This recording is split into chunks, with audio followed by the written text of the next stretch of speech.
Would a baby inherit the same ones or be something totally different? She had no idea. And demigod children always had something extra. She only had to look at the members of the court to see that. She was so fucking fucked. Her nausea vanished, and her stomach grumbled in protest. Pastry. All the pastry, she whispered.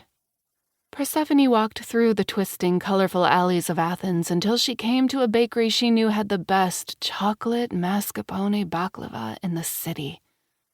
Persephone got a bag for her and one to take back to Styx with her before continuing her walk. The triplets always knew when she went there, and if she didn't bring any back to Styx, there would be hell to pay. Persephone ate her baklava and tried to let the sugar lift her spirits. It didn't work. She thought about Demeter and wondered what she had been like before Persephone was born. Had she ever been happy? Persephone loved her life with Hades and the court.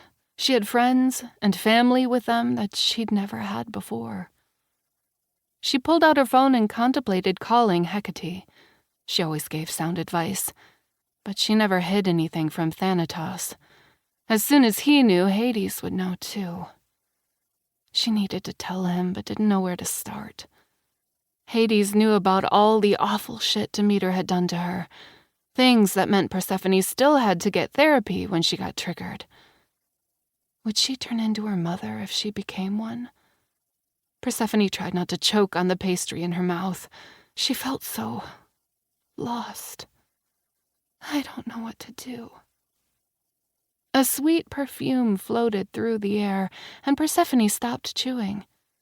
She could sense when magic was happening around her, and there was something strange.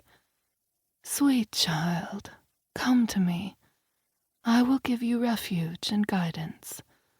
The island of lost goddesses is here for all who are weary. A deep feminine voice whispered in her mind. Who are you? Persephone replied. Come and see for yourself. In her mind's eye, Persephone suddenly saw an island shrouded in mist and magic in the middle of the Nile.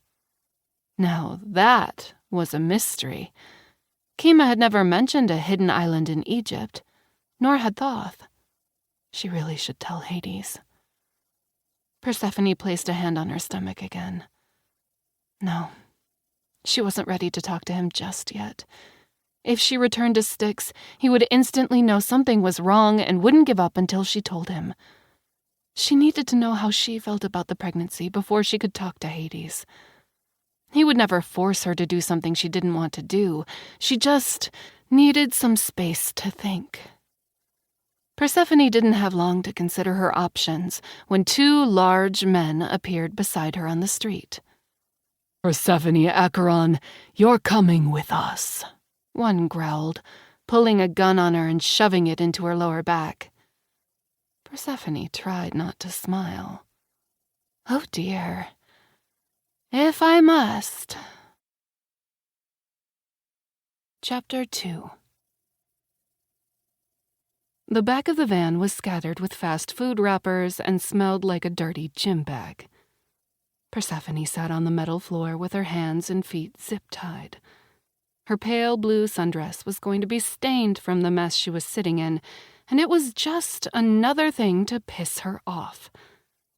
She'd gathered enough information from the two idiots who had grabbed her to know they were named Piri and Alcides. Look, lady, we have no intention of hurting you, but we are in a bind and need money. It's nothing personal, Piri said from the driver's seat. He had dark curling hair and pale blue eyes. He looked tired and stressed. You must be in deep shit to think taking me as a hostage is a good idea, Persephone replied. Yeah, we aren't stupid. We don't believe you and your husband are gods, so there's no point in trying to scare us. Alcides grunted from the passenger seat. He had messy, dirty blonde hair pulled back in a short tail. Maybe Medusa had done too good of a job hiding the footage of the day Styx was attacked, and the court had risen to defend it. How had these two missed Darius's very public...